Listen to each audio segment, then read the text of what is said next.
Christophe Jourgeon, bonjour, vous êtes conseiller métropolitain et depuis des années, j'allais dire un siècle, vous êtes un promoteur acharné du RER à la lyonnaise. Vous en avez fait l'un de vos projets phares lors des dernières élections municipales et visiblement, vu les résultats, vous n'avez guère séduit les Lyonnaises et les Lyonnais, mais ça vous permet quand même toujours de garder le moral. Vous continuez à défendre ce projet. En quoi il correspond exactement, selon vous, aux besoins de déplacement des habitants ? Le projet de RER à la lyonnaise, d'abord, on progresse, puisqu'aux dernières municipales, toutes les listes défendaient le projet de RER à la lyonnaise dont je suis à Ils l'origine. défendent, mais rien ne se fait.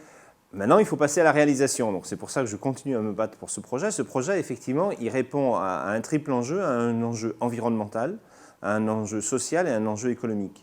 Environnemental, parce que si on propose une alternative efficace à la voiture, ça permettra de décongestionner nos voiries, ça permettra de réduire la pollution atmosphérique. Et je dirais même que le RER est une nécessité avant de mettre en place une ZFE plus contraignante. Il faut qu'on ait le RER pour proposer une vraie alternative aux personnes qui utilisent leur voiture quotidiennement. C'est aussi un enjeu social, parce que ça permet de proposer des déplacements domicile-travail notamment à un coût plus abordable pour chacun. Et il faut se souvenir que les Gilets jaunes, il y a quelques années, enfin il y a 3 ans, le point de départ, ça a été la hausse du prix du diesel, qui renchérissait leurs déplacements, notamment leurs déplacements domicile-travail quotidien. Alors dites-moi, Christophe Jourgeon, quand on regarde, vous avez fait un document d'ailleurs, REM, Lyon, je pense qu'il y a un site où on peut aller voir tout ce que vous avez. Vous donnez le site ? Oui, tant qu'à faire, c'est rem-lyon.fr et vous avez même la possibilité de rejoindre le collectif qui rassemble aujourd'hui près de 200 citoyens, élus et acteurs économiques. Alors, il y a plusieurs lignes qui sont prévues. Il y a le A, B, C, D. Oui. Voilà. Pour nombre d'entre elles, on n'a pas besoin de construire toutes les voies. Exactement. Beaucoup existent déjà. Exactement. C'est-à-dire que le projet du REM, du Réseau Express Métropolitain Lyonnais, c'est effectivement de rentabiliser les investissements qui ont déjà été faits en ferroviaire. Donc on réutilise les voiries des TER actuellement avec 2 apports majeurs. Le premier, c'est une intégration tarifaire, c'est-à-dire de pouvoir monter dans un train entre les 35 gares de la métropole de Lyon avec son abonnement TCL. Alors comment ça se fait que ça n'est pas fait ? Parce que ça demanderait simplement que 2 personnes se mettent autour d'une table et disent top là, on est d'accord. On est bien d'accord. C'est ce Laurent que j'appelle d'un côté et le Citral de l'autre, c'est ça ? C'est le président de la métropole, le président de la région, et c'est moi ce que j'appelle le combat de coq. C'est-à-dire que l'un comme l'autre veut le travailler seul, alors qu'un RER, c'est un projet partenarial entre la région, la métropole, et il faut que l'un et l'autre reconnaissent qu'ils ne peuvent rien faire sans l'autre. Et il faut, voilà, c'est tout. Donc il faut mettre le logo de la région d'un côté, le logo de la métropole de l'autre, signer une convention, et ça marche demain matin. Finalement, et c'est un vrai progrès. Je donne juste un exemple. Si vous habitez, par exemple, Rieux, en TCL, faire Rieux-Stade de Gerland, c'est 63 minutes aujourd'hui. Avec l'abonnement intégré TER, TCL, c'est 22 minutes. Parce qu'on passerait dans ce cas-là, et ça, il n'y a pas besoin de travaux. Il n'y a besoin d'aucun travaux, c'est juste une convention à signer entre la région et la métropole. Donc ça peut aller très vite.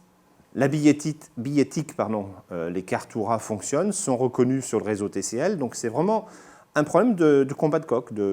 Voilà. Alors vous pensez qu'on va en parler pendant les prochaines élections régionales qui se profilent, même si pour l'instant il n'y a pas beaucoup de campagne ? Il n'y a pas beaucoup de campagne, mais c'est pour ça aussi qu'on met sur la table ce sujet-là, comme on l'avait fait pour les élections métropolitaines, encore une fois. Aujourd'hui, il y a un consensus de tous les élus métropolitains sur ce sujet. Demain, j'espère que l'ensemble des élus à la région Auvergne-Rhône-Alpes auront ce consensus aussi, ce qui permettra vraiment d'avancer. Mais encore une fois, je pense qu'on peut avancer avant, parce que sinon, on va encore perdre du temps. Et ce projet, on en a besoin maintenant. Pourquoi vous n'êtes pas candidat au régional, et ce qui vous permettrait peut-être à l'intérieur du conseil régional de porter plus avant ce projet ? Ça serait logique. Pour 2 raisons. D'abord parce que je suis hostile au cumul des mandats et qu'aujourd'hui je suis conseiller métropolitain. Avec les résultats que vous faites aux élections, vous n'êtes pas menacé. Aujourd'hui je suis conseiller métropolitain et donc je suis attaché à ce mandat et je m'investis pleinement dans ce mandat. Enfin, la dernière fois vous étiez candidat aussi au municipal. Oui, mais municipal et métropole... il y a des bons et des mauvais cumuls ? Non, ce n'est pas des mauvais cumuls. C'est que d'un côté, on a la proximité qui est la proximité communale, municipale, et de l'autre côté, on a effectivement des projets plus structurants qui sont au niveau de la métropole. Donc il y a une vraie complémentarité, d'autant plus que métropole et commune, sur quasiment tous les sujets, c'est un travail partenarial. Aujourd'hui, l'enjeu, c'est effectivement d'arriver à ce travail partenarial région-métropole. Oui, complémentarité. Bon, on a compris que vous n'êtes pas candidat aux élections régionales. Non.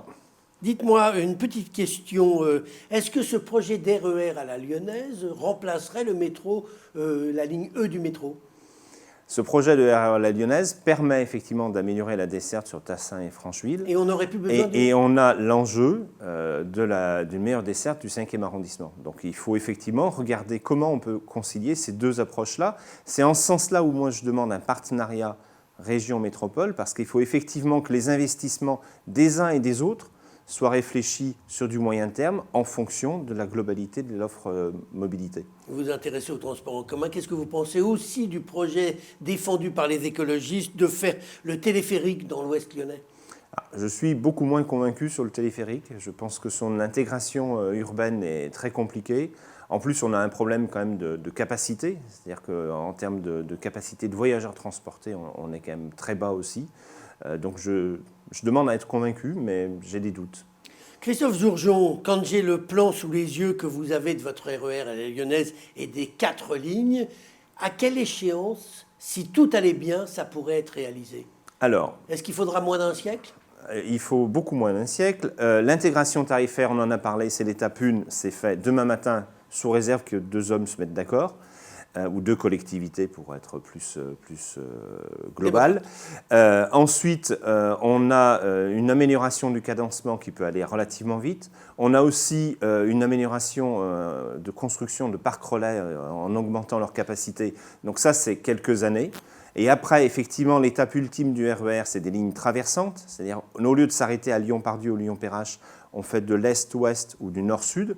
Ce qui a un vrai intérêt, c'est-à-dire que si vous faites Charbonnières-Saint-Priest sans arrêt à Lyon, vous faites une liaison en 25 minutes qui est éminemment plus rapide que n'importe quel autre moyen de transport. Mais là, il y a besoin de plus de temps, d'infrastructures. Voilà. Et là, il faut se donner 10 à 15 ans pour arriver aux lignes traversantes qui sont pas plus de 10 à 15 ans? Non, je pense pas. Quand on pense que ça fait bientôt 6-7 ans que vous évoquez ce sujet et que rien n'a avancé... Le plus dur, vous savez, Gérard, c'est de commencer. Une fois que ça a démarré, ça va vite. Un exemple, à Bordeaux, il y a eu un protocole d'accord entre la métropole, qui était à l'époque LR, Alain Juppé, la région socialiste, avec l'aide d'un élu qui n'était pas centriste à l'époque, mais qui était écologiste. Et à eux trois, ils ont réussi à mettre en place un protocole d'accord signé par tout le monde en 2018. Et en 2028, le RER sera opérationnel avec 2 lignes traversantes nord-sud, est-ouest et 2 ouvertures de gare supplémentaires. Donc vous voyez, ça marche. Bordeaux, 10 ans. Bon, donc vous essayez d'être celui qui pourrait faire la jonction entre tout le monde. J'essaye de faire bouger les choses et je compte sur la mobilisation citoyenne pour que effectivement ça devienne une nécessité impérieuse pour les collectivités, aussi bien métropole que région. Donc je vous invite dans 10-15 ans pour parler de l'inauguration de toutes ces lignes? Non, vous m'invitez dès que l'intégration tarifaire est faite, parce que du moment que l'intégration tarifaire sera faite, le processus ne pourra pas être arrêté.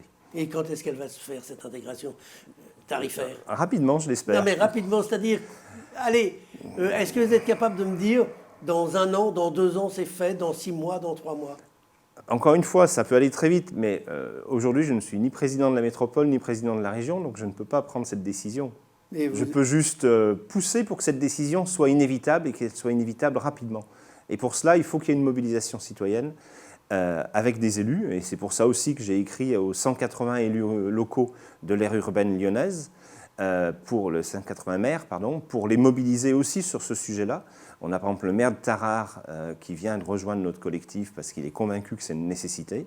Et au-delà des élus, il faut les acteurs économiques, il faut les habitants. Et donc, je les invite à venir sur le site internet du collectif, www.rem-lyon.fr, où vous pourrez vous rejoindre le collectif. Eh bien, je pense qu'on vous aura entendu. On verra si les habitants se mobilisent pour vous aider à faire avancer ce projet qui est intéressant. Christophe Jourgeon, je vous remercie. Merci pour l'invitation.